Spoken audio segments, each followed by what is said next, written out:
everyone, this is Tim from YourSix Studios. Today in this video I'm going to show you how to sign out of Gmail on your Samsung phone. So let's go to the top right and go to settings.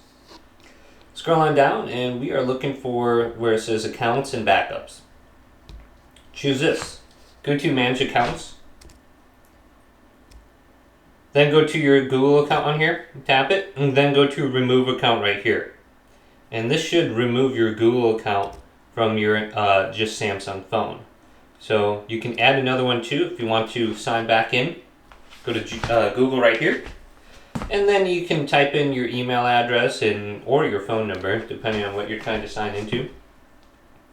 Now when you go to the phone app under here for like Google or something like that, it should be your new Gmail. So you can sign out and then you can sign in with a different one. Hopefully this video did indeed help you out. Leave it a big thumbs up and subscribe to my channel down below.